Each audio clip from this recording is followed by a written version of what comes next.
Hi, welcome to the Akousunesis method. Today we're going to look at how to find modes of a melody pattern. Now, why would you want to do this? So if you invent any melody you like, and it can have repeated notes and whatever, what we've got to do is we've got to find the scale that it's inspired on, that melody. And it gives you an idea of the sound, all right, if you just play the scale of that melody.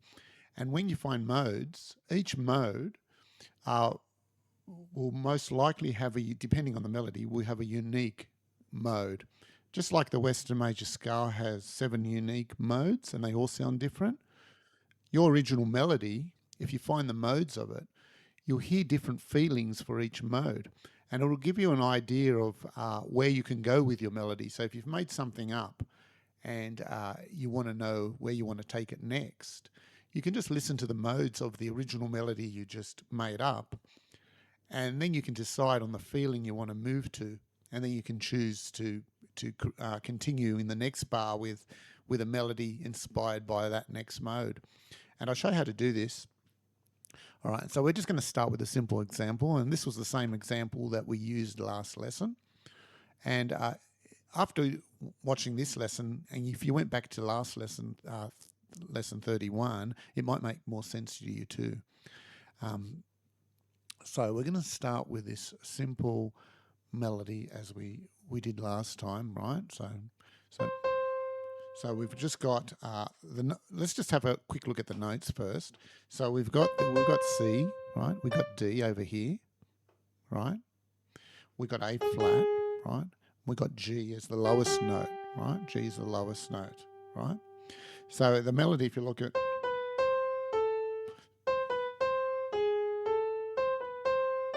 just does that, right? Now, we're not going to be concerned about timing today, because what we want to, timing will give you a feel of the melody, but what we were trying to tune into is the mode and of the original scale of all the modes. So the way we do this, we've got a procedure. So we write down the unique notes, right? So we don't, we got C happening here 4 times. I only write down C once. We'll place them in order from lowest to highest. So you can see here the lowest note is G and the highest note is D. So we'll place them in order. Once we have the notes, right, we're gonna work out the the harmonic interval formulas. And this is useful when you want to transpose it, if you want to transpose it to another key. And then you even open up more options.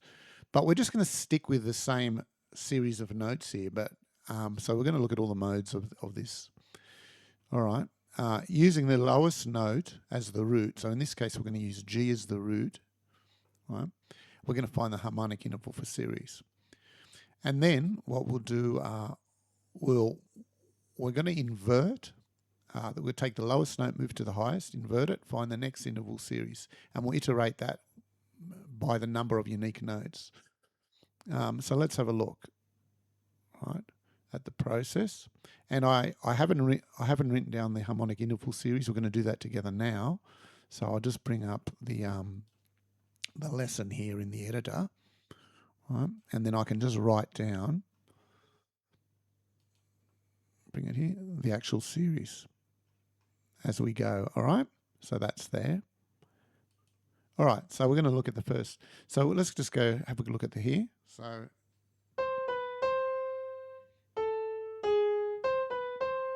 right, so all these notes. 1 sec, let me just turn this thing off because it's giving me a second sound on the. That's better. That's better. All right.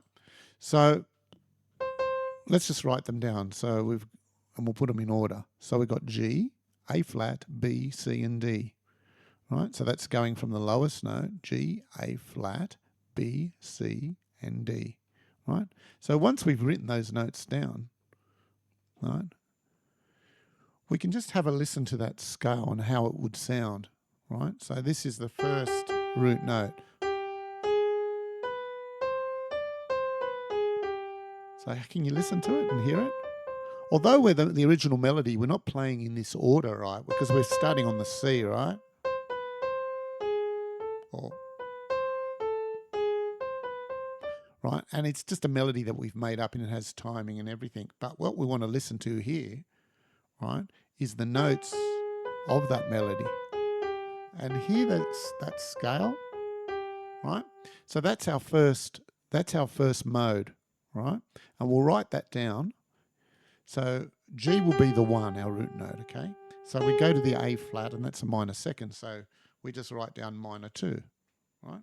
And we move to the next note. That's a major third. So we're going to write down 3. Next is a 4th. So we're going to write down 4th. Now, by now, you're very good at finding intervals, okay? Distances, right? Especially if you've just go look at the 5th rule, and you can find your 4th is a tone down, a 6 is a tone up, right? So there's your 4th, right? And it's got D, which is a 5, right? So the entire spread of that melody there is a 5th. It doesn't go beyond a 5th, right? Now, to find the next mode, right? There'll be the same amount of modes as there are notes. So you can see that there's 5 notes. So there's going to be 5 modes. And we just iterate through by taking the lower note G and just moving it to the top. So then now we have A flat, B, C, D, and G. So visually it's quite easy because when you look at it at the piano, you can visually see the notes, right? So we're relying on our visual memory to look at the notes now, right? And we're just going to take that lower G and move it up here, right? Now, your fingers will need to be adjusted and because, they might not work well. So I might start on the second finger here, then with our thumb.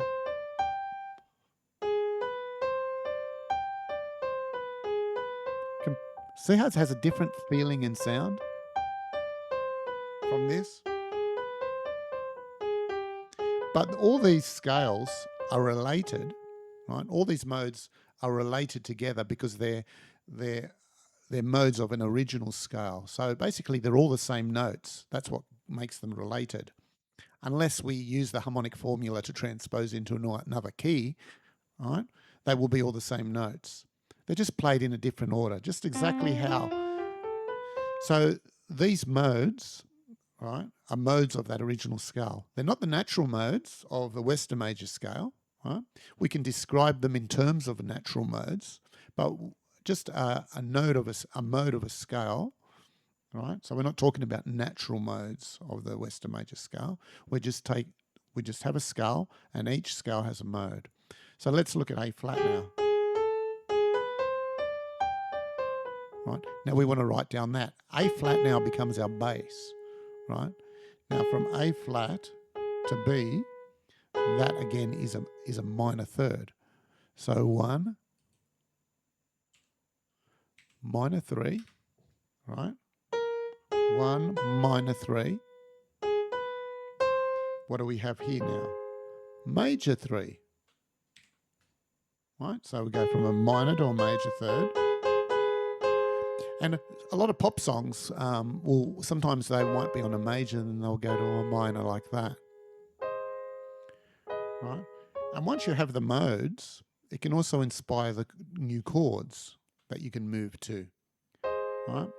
So this could be a chord based on A flat. It could be A flat major, or because we're not playing that note up there, right? You could decide as you move on to include new notes, right? But at the moment, we're just sticking to the original melody, right? So, and give you all the options with just the choice of notes we chose. So we got minor 3, 3. Now D, what's D? Well, if that's a 5th, it's a minus 5. Now these harmonic intervals, as I said, are going to be very useful when you want to transpose, because when you transpose, you need to work out a new set of notes, right? So you're going to use this. Even just the first iteration, you might have the start on C. like that. So we've transposed it now with a new set of notes here. Would write down those set of notes and then work out take the bass note of that and just transpose it up. All right, but so that's why the harmonic intervals formulas are useful. But you don't need them to find all the modes. You can just stick with the notes if you're just going to play the same notes and just take the bass note and move it up. All right. So now we've got A flat as our bass. It has a different feeling. Right? And we have written down, have we missed one? 1, 2, 3, 4, 5. Oh yeah, we've missed one here, A flat. So now, all right, so what's the G right up there? It's actually a seventh. Because if that's A flat, seventh is just a tone down, a semitone down, sorry. So that would be a 7. So it's got a completely different feeling because it's got a completely different harmonic interval series. It's got a unique interval series, and all these I think was going to be unique as well. So now we're going to start on B. So we've got B, C, D, G. Another feeling altogether, right? Has a different feeling. And these are all based on the same notes of the original scale. So you're developing a lot of choices now to move your melody forward, right? And this is just sticking to the same notes. And then when you add new notes, you've even got more options. And if you transpose, you've even got more options. So, music's endless. All right, let's have a look at this. B is now our 1, right? So we have a 1 minus 2. We have a D, which is a minor 3, like that, right? And we have a G and an A flat, right? G is what from B? Well, you can use your fifth rule, right? Remember the fifth rule with B, fifth is up there. So a G is just 5 plus, or plus 5, right? Augmented fifth, right? And what's an A flat to B here? So, well, you can go, right? That's going to, if that's a fifth up there, remember, if that's a fifth, that's going to be a 6. So A flat's a 6. So we're going to put a 6, right? Now we're going to keep on going and iterate it and bring the B up the top. So C is now the bass note. And we start on G, right? But then it goes back to C, right? No. Are they all the notes? Oh, the D. I forgot the D. 1, 2, 3. There's one more note missing. Where is it? So the original one was... Oh, it's the B. It's the B, right? So we've got C, D. Oh, I could have just read it up here. C, D, G. Right? C, D, G, A flat, B. There.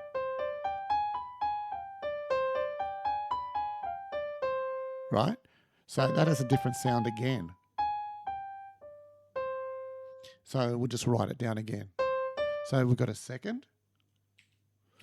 The other useful thing about writing it down is you're creating a memory of how these things look and sound. Like a minor second, you get an idea. If you see a 1 minor second, you get an idea in your head how that's going to sound. If you can see a 1 minus 3, a minor, then a major, right? So you can visually see it easier than you can here. You can see that the A flat and B is a minor third easier here because it says minor third, but you can't actually see it because you've got to visualize the keyboard first, right?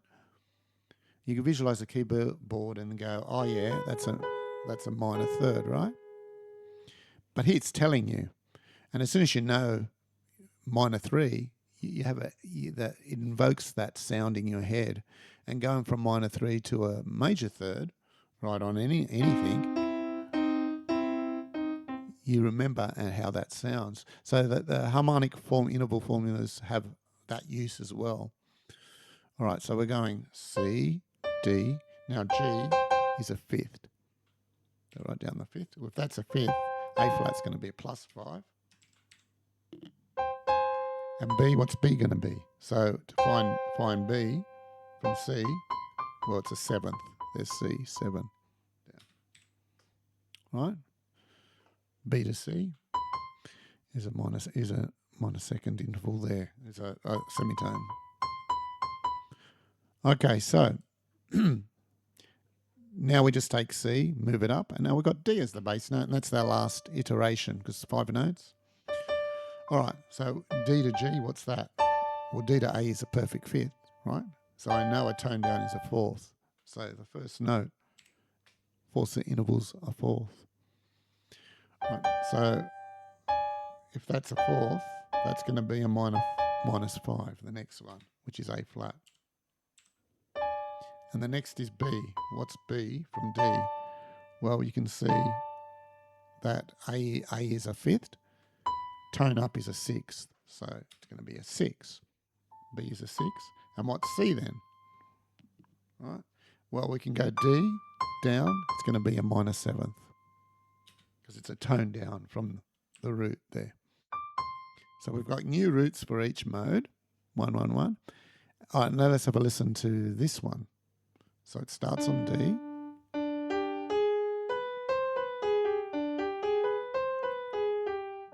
And you can hear the different sound of this one as well.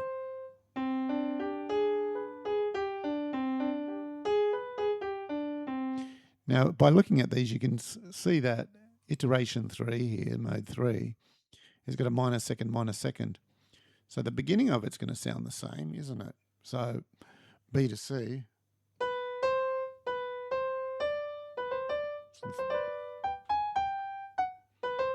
And then to learn it well visually, you're just going to try to make some associations to remember it. So you got C there, so it's notes on either side of C, right?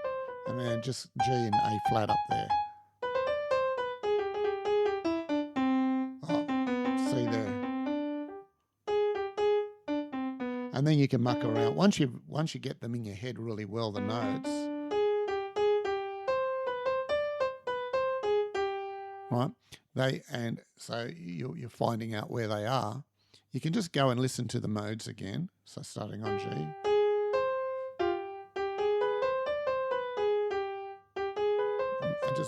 And have a listen to each one and see where you want to be.